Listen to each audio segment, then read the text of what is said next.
Kodai Watanabe. Remember that name, folks, because not only was he the animation director who produced some of the best episodes of Princess Precure, but also of Tiger Mask W recently. Any guy who can make anime New Japan Pro Wrestling just as intense as the real thing has all of my respect.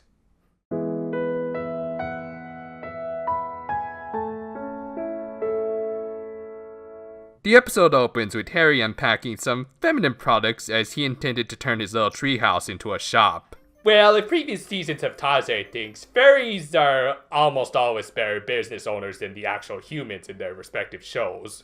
In the meantime, Han needed to find another girl to join her team, and considering what are the most common colors in a Precure team, she already had a good idea who to recruit.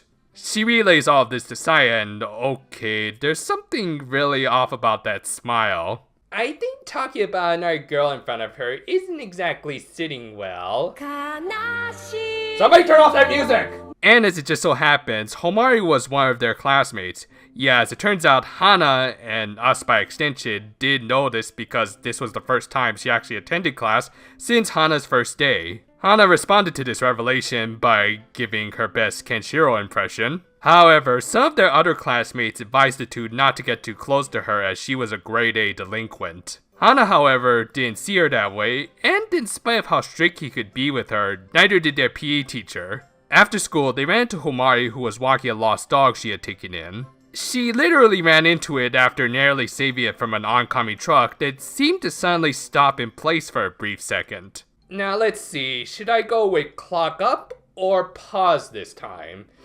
Then again, this is a magical girl anime, and their names are kind of similar, so...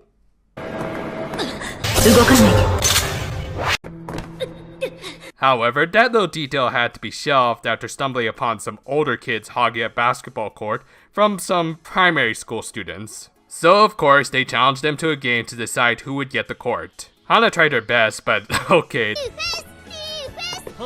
That's just begging to be turned into a gif. I get the feeling like this actress, Rie Hikisaka, is always going to be associated with Hana and her many weird faces. And her dad are playing a giant piece of bacon in the latest episode of Pop Team Epic. And no, I'm not even going to try to give context to anything from that show. Anyway, using the power of Kodai Watanabe's Sakuga powers, Homari ran circles around the boys, but before she could score a basket, she remembered something from her past that prevented her from making the jump, instead passing the ball to Hana, who managed to score what looked like a three-pointer. You sure you just want to be the cheerleader Precure? Because I'm pretty sure you could play the actual game pretty well. During all of this, the boys recognized Homari as a famous figure skater and as a result, forfeit the game. The next day, we learn more about Homari's time as a figure skater and how she left the sport after suffering a significant injury to her legs after a failed jump. Her PE teacher, who also acted as her figure skating coach, pointed out earlier in the episode that her physical injuries had already long since healed up, but Homari still didn't want to go back on the ice, as there are some injuries that still needed time to heal. Noticing the coach's resulting depression from this, Charlie took advantage and created a de-ender. Disregarding a pretense, Hana and Saya transform right in front of Homari and immediately take on the monster. And since it was based off of a PE teacher, it of course used sports as its main weapon, including putting the Precure through the second most intense game of dodgeball I've ever seen. The first, by the way, being one that involved dragons. Why and how did things get like this? Using data he had gotten from Lulu, Charlie managed to control the monster to gain the upper hand on the two. All seemed lost until Homari, who was inspired by the two, wanted to join in. So she ran and tried to grab her crystal, but at the last minute, she froze, as she remembered that fateful day. Unable to break the shackles of her past, Homari could make the jump. Thus, her crystal and her future faded from existence. I got nothing. That was an amazing scene. Hell, even the monster who had some of the coach's consciousness was crying because he remembered not being able to help her through such difficult times. Okay, guys, we're only on the 4th episode. You could let up on the feels a little. However, even if Homari had given up on herself, Hana didn't. And in honor of her new friend, she busted out all of the animation cells she could to take down the monster. Also, in keeping with the Tiger Mask stuff, Hana takes the monster down with a diving double axe handle. Randy Savage would be proud, Hana.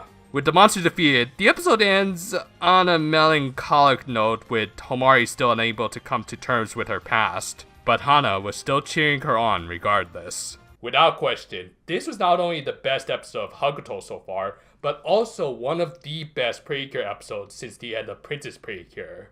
First things first, we gotta talk about Kodai Watanabe's amazing work in this episode. He's extremely talented, as almost every little detail from Hana just playing with her hair to the sunset at the end of the episode were all animated beautifully and with a lot of care. If I were to go over everything that looked great in this episode, we'd probably be here all day. Granted, it wasn't perfect, with some awkward little bits here and there, like these two girls who are practicing to become pantomimes, or Homari's run here, though I've seen much worse. And ultimately, those are just little nitpicks against the One Punch Man level fight scenes in this episode, and this powerful shot of Homari succumbing to her trauma. Speaking of which, I knew I was going to like Homari from the start, but I didn't expect the drama of her backstory to hit this strongly with me. While she's very charismatic and fun to be around, she's also a young athlete who suffers from a very real problem. Even though Watanabe won't be handling the animation next time, I look forward to seeing the conclusion to the arc of the Precure of Power. Next week, and possibly this week too if I don't get this video out soon enough, there will be a delay with the Hakuto review. There's a big convention just 15 minutes away from my place taking place, and I'm not going to miss that. Regardless, I will still try to get a review for episode 5 out as soon as I can, either Tuesday or Wednesday at the latest. And until then though, farewell for now my friends, and... Okay, no more wrestling references for a while.